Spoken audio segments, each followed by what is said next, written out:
కామాన్ని అణిచివేయడం అంటే కాలు కింద పాముని తొక్కిపెట్టినట్టే. ఎందుకంటే కాలు తీసిన వెంటనే అది పారిపోవడం కంటే ముందు మనల్నే కాటేస్తుంది. సీమెన్‌ని మనం ఎందుకు వృధా చేస్తామంటే మనకి అన్‌లిమిటెడ్ యాక్సెస్ ఉంది కాబట్టి. లేడీస్‌లాగా నెలకి ఒక్కసారి కాదు. మగాడు తలుచుకుంటే రోజుకి ఎన్ని సార్లైనా వీర్యాన్ని రిలీజ్ చేయగలడు. నిజానికి అది ప్రకృతి మగాడికిచ్చిన బలం. కానీ అదే మన బలహీనత అయిపోయింది. అన్‌లిమిటెడ్ యాక్సెస్ అంటే అన్‌లిమిటెడ్ ఎనర్జీ. అందుకనే దాని విలువ మనకు తెలియట్లేదు.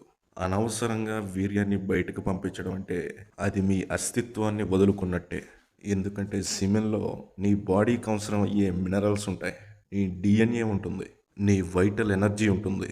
ఒక్క మాటలో చెప్పాలంటే నీ బ్లూ ప్రింటే అందులో ఉంటుంది. మరి ఎందుకు అలాంటి సెమినల్ ఫ్లూయిడ్‌ని వృధా చేస్తున్నాము? నిజానికి ఎందుకు అనేదే ఆన్సర్. కారణం ఏంటంటే true warriors fight for a reason. ఆ ఎందుకు అనేది నీలో ఎంత బలంగా ఉంటే నువ్వు అంత ఎక్సెల్ చేయగలుగుతావు.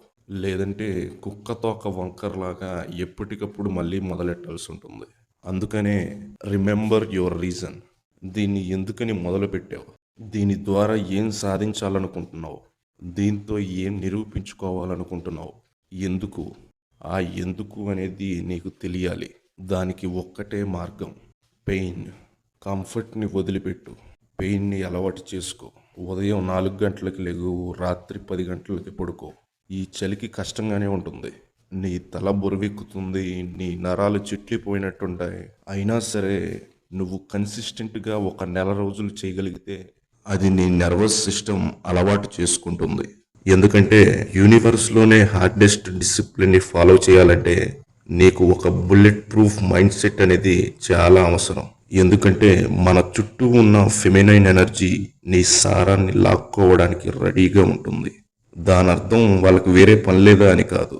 నిజానికి మనం వాళ్ళని చూసినప్పుడు కలిగే భావాలని నిగ్రహించుకోవాల్సి వస్తుంది అంటే వాళ్ళు ఖచ్చితంగా పవర్ఫుల్ అయి ఉంటారు.